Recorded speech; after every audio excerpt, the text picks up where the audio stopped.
This is a 16-year-old girl that was raped by her father. The first time he raped her, he had to drug her. The second time he tried it, she fought back. But he beat her up so severely, and the scars you see here as a result of the injuries given to her by her father when she fought back.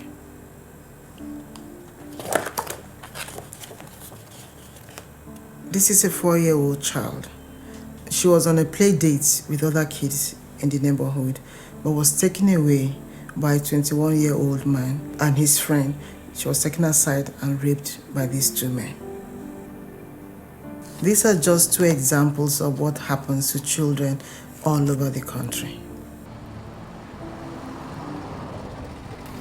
I was in my office one day, and a young lady walked in. She told me a story that her husband had been beating her severely. She had scars all over, and I think she was just about 22 years. When she left, I started thinking, is there no law that can protect a woman in her home? So eventually I drafted the Domestic Violence Bill, which protected women from violence in the home. In the process of campaigning for this bill to be passed into law, I came across two teenagers. The 40-year-old girl told me the story of how her father had been raping her, for years now, and she didn't have anywhere to go to.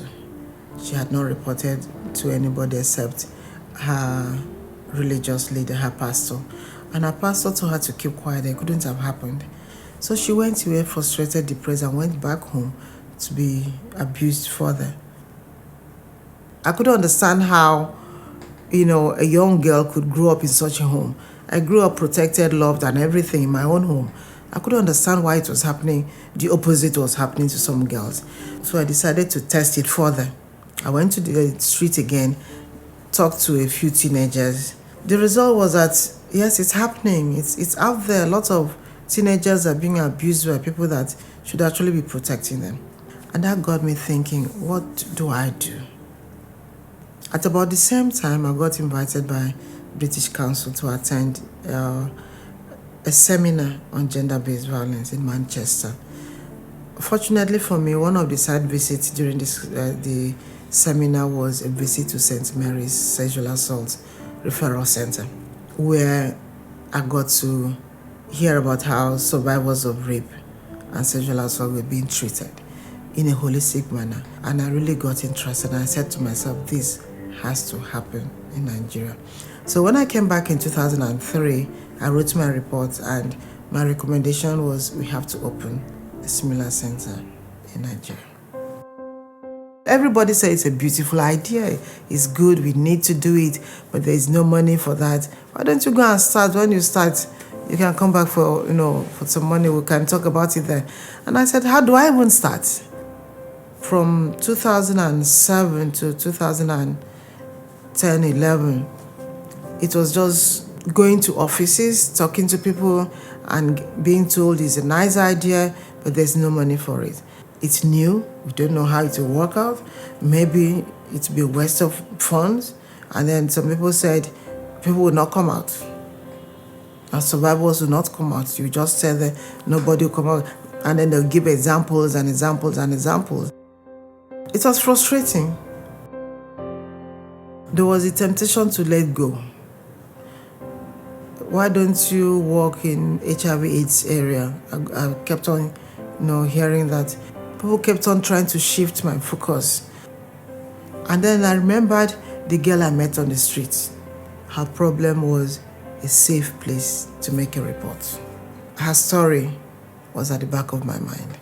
How do I help this girl? How do I help other girls? So I couldn't just let it go, no matter how long it took. For 10 years, nobody said anything. Nobody responded. Nobody was willing to do that until 2011. I got a call from Bob Arnott of DFID, and he said he got my number from a friend, and he told me what they wanted to do for women and all that. I said, so what do you think? And then I told him, well, we can also look at issues of rape and sexual assault. You can set up a center. And he was like, okay. I said, do you have a concept note? And I'm like, I have about 20 concept notes on it. He said, okay, send me a concept note. So As soon as he left, I ran up to my room and I sent one, to him. Back in 2010, 2011, we were looking for a series of interventions that would deal with the question of gender-based violence. We had a grant fund that gives grants to civil society organisations. So in some ways, the work on the Sexual Assault Referral Centre fell very neatly into a number of our categories. The basic principle of having a place where people who have been sexually or physically assaulted, where they can go and get proper care, where they can go and be treated with some degree of respect and some degree of kindness, is undoubtedly the way forward. I think we knew very, very quickly that this was a worthwhile intervention. One day he called and said, I'm going to fund this project. He said so, and I was like, yes. Everywhere I was so excited. Finally, it is happening. We insisted it had to be in a hospital. Fortunately for us, the chief medical director of last week understood what he wanted to do, and he gave us that space. Every other thing fell into place once those two things were sorted out.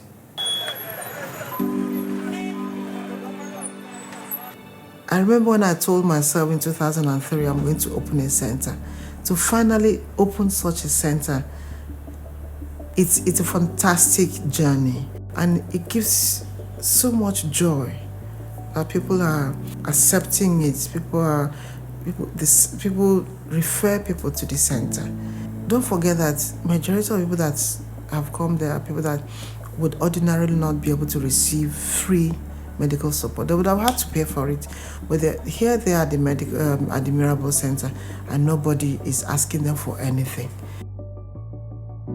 The case that has had the greatest impact on me so far is that of a young girl who was abused by both her father and her uncle. Her uncle would pay her father for sleeping with her, for raping her. And between her father and her uncle, she had abortion 7 times.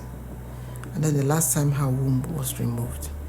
It all happened before she was 18 years old. When she got to the center, she wasn't willing to talk to anybody. She had internalized whatever happened to her. It was normal. There's no hope. There's nothing I can do about it. But after a series of counseling at the center, she got to realize that there's a lot more she can do with her life. So she decided to go back to school, and we gave her some money. And when she was leaving, she then turned to the counselor who was her case manager and said, "Auntie, I will make you proud." That statement stays with me. "Auntie, I will make you proud." You can actually track her progress from being violent, suicidal, depressed, to "Auntie, I will make you proud." 1,000 and probably 300 clients have used the center. Over 80% of them are below 18. And within this class, about 70% are between the ages of 9 and 14. Our youngest client is 4 months old. For all of them, the center has provided a place where they can go to and share their experience, confident that they're getting the best help, knowing that they're not being judged about what happened, knowing that if they have to go to court, they know who to call. So for all these 1,300 people, it has been a positive experience for them. They walk in depressed, suicidal, not knowing what to do. But after just one visit to the center, you can just see the change, the smile, the confidence coming back. And then they walk out of the center with their heads high up, knowing that whatever happened was not their fault, knowing that they have been believed, they've not been judged, and knowing that, yes, there's somebody I can call upon at any time if I need to talk to someone. So the impact on the survivors, amazing. But that's what the Mirabel'S Center stands for.